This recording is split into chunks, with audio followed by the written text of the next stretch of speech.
What's good, my former nice people? Welcome to Kindness Speaks.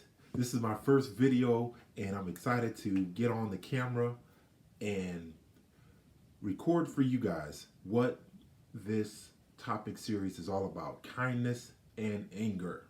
And this is a focus for my introverts. Okay, this is for the introverts that struggle with anger but don't know how to properly process it.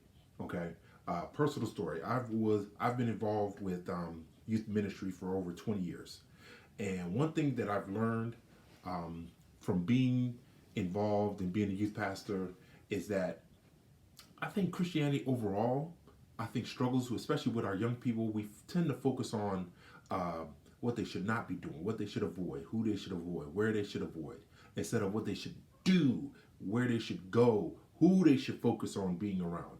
And I think it's just like an indirect thing, and I think us older adults kind of struggle with giving them that space to kind of think it through. But we don't. It's like with children, I've learned that you gotta avoid telling them what not to do. Stop doing this. Stop doing that. Tell them what to do.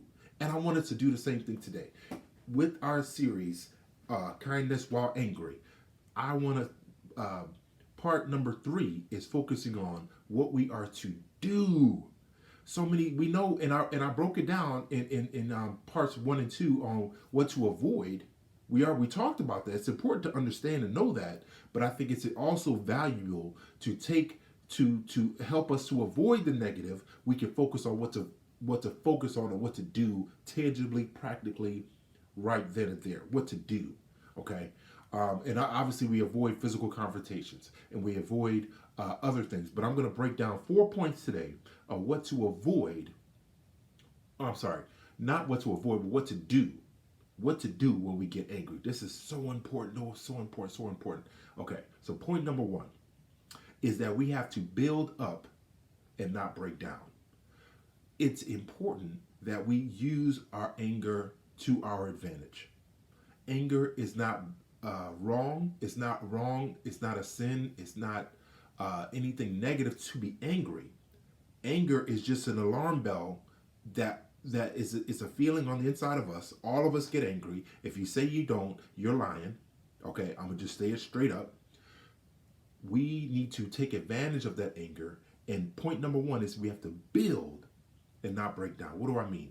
Is that we have to use that anger so that we can avoid the situation moving forward by building systems, by building protocols in our mind, in our relationships, so that when we do get angry, it doesn't become a negative situation, but a positive.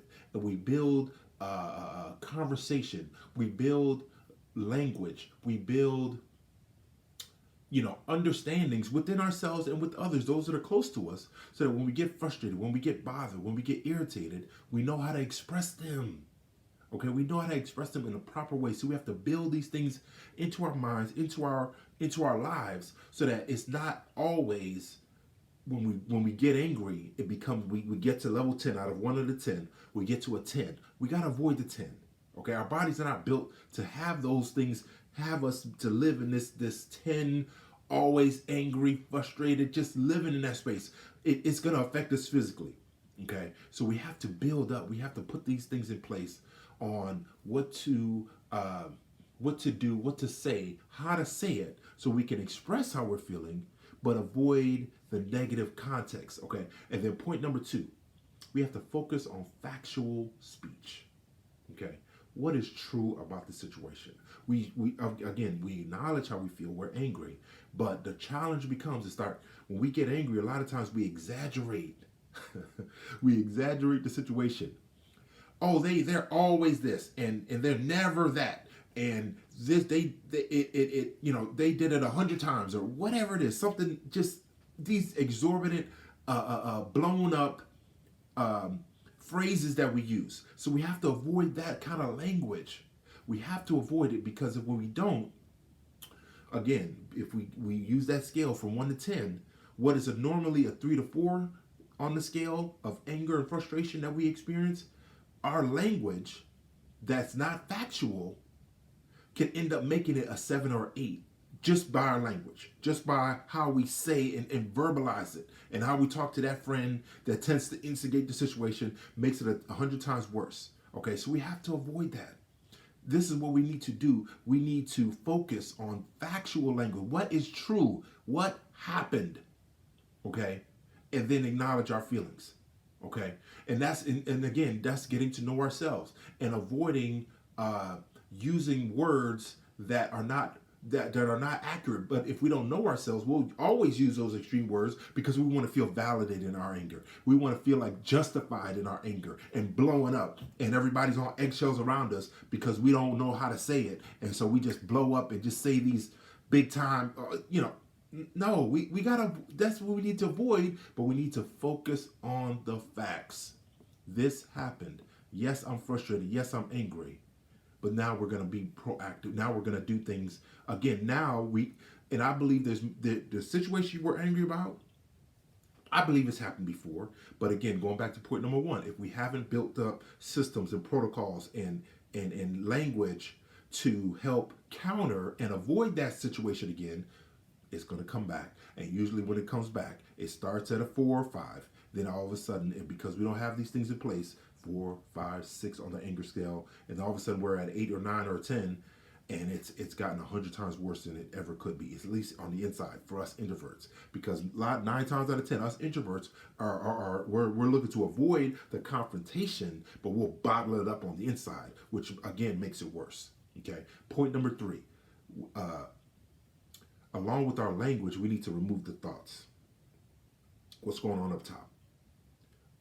Again, when we avoid, we focus on factual language, we need to remove the negative thoughts by replacing it with positive, correct thoughts, accurate thoughts, right? That we don't know if they meant to do it or not.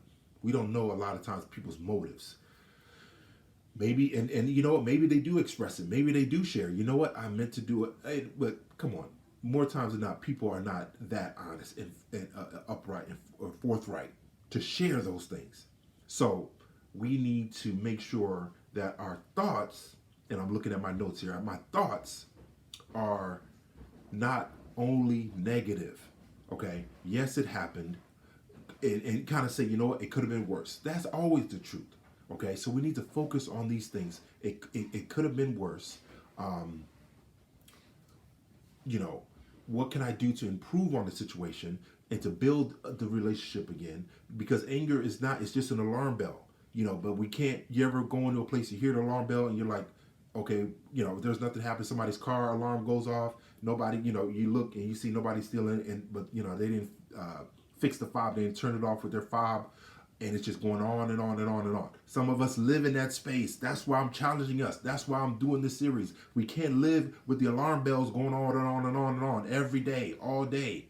Nobody, we're going to push people away. We're not going to build. We're going to be breaking down. That's the kind of thing I'm trying to help us avoid and to focus on. So we have to remove those negative thoughts. They meant to do it. See, here they go again. Okay, they'll never change. See, never and always. When we start using that kind of language, that's when it becomes harmful. Then it affects our thoughts, and our thoughts affect our feelings, and our feelings determine our actions. See how it goes? That's where we need to avoid it. That's the challenge. Okay? So last point. When we get angry, we have to be kind and forgive.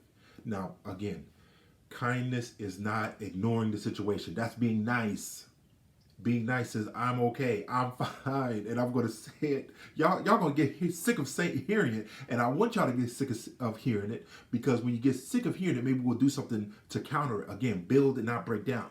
Build a system. Build a process. Understand so that we can anticipate that situation might be happening and create environments or put things in place or go earlier or stay late, whatever it is, to avoid us getting to that 8, 9, and 10.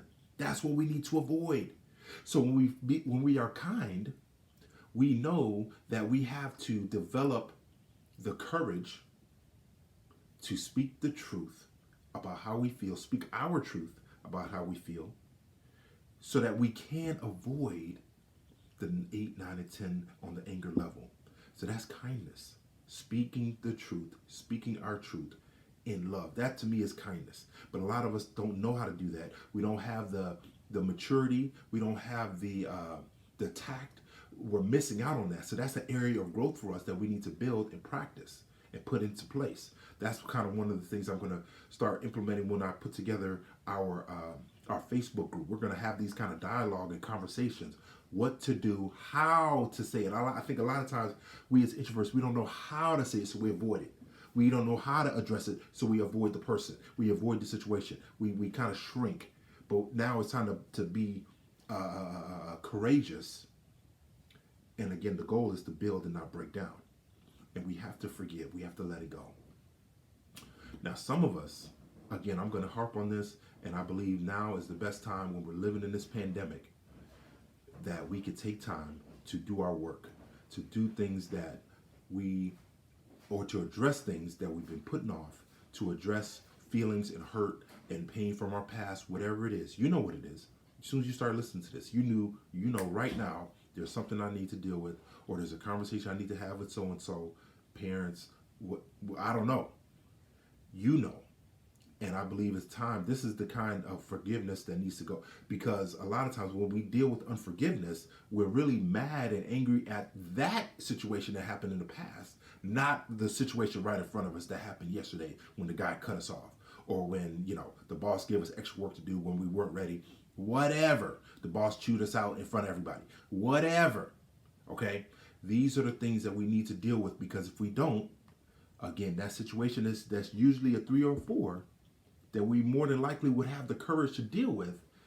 Unresolved pain and unforgiveness makes those 3 and 4 situations always end up being a 8, 9, and 10. Always.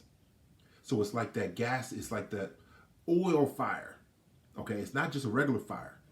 It's an oil fire that is constantly burning. Remember that alarm bell is constantly ringing. Our anger should not be constantly going off. It shouldn't. It alerts us that there's something wrong, there's hurt feelings, and we need to address it. And just like any building, they have a the fire department puts these placards on the wall. Hey, when there's an emergency, when you hear this bell go off, go out this way, exit this way. So we need to have an exit strategy from point number 1 on how to not so much as to avoid the anger, but potentially build things in place so that when we do get angry, we're not, again, it's avoiding the 8, 9, or 10. That's the yelling, fussing, cussing. We want to avoid that. Okay. Man, this has been, and we got 2 more on this series that is extremely important for us introverts. We need to be able to address our anger in a mature, proactive way, in a kind way. Okay. So I appreciate you guys checking this out. And if you haven't already, hop on to kindness.com to subscribe for our newsletter, which is Kindness Speaks, and also subscribe to our podcast. And I'm now going to be starting to do some video. So I'm excited, and we got some stuff cooking next week. I'm going to put it out there next week, Thursday. I'm going to do a webinar on Facebook Live. I'm going to do a webinar talking about the 10 ways that the 10 tragic, shocking things that being this 10 shocking reasons why we should avoid being nice. 10 shocking reasons why we need to avoid being nice. I'm gonna shock us. A lot of us think they're the same. They are not. That's my number 1 goal, is to banish the idea and to make being nice and being kind complete opposites in people's minds and in our minds as introverts. Okay, so be on the lookout for that. Hop on to kindnessdefined.com, and we'll let you know about our webinar coming up, our live, and we're going to have question and answers, and I'm going to do some giveaways. But again, this is important. Introverts, you know who you are. You know you struggle with being too nice. Now let's join us as we learn together how to shift from being nice to being kind. That's where we live. That's where we need to operate out of, because being nice is forgetful. Being kind is memorable. Okay? So y'all have an awesome day. Remember, be kind, not nice. Let's go.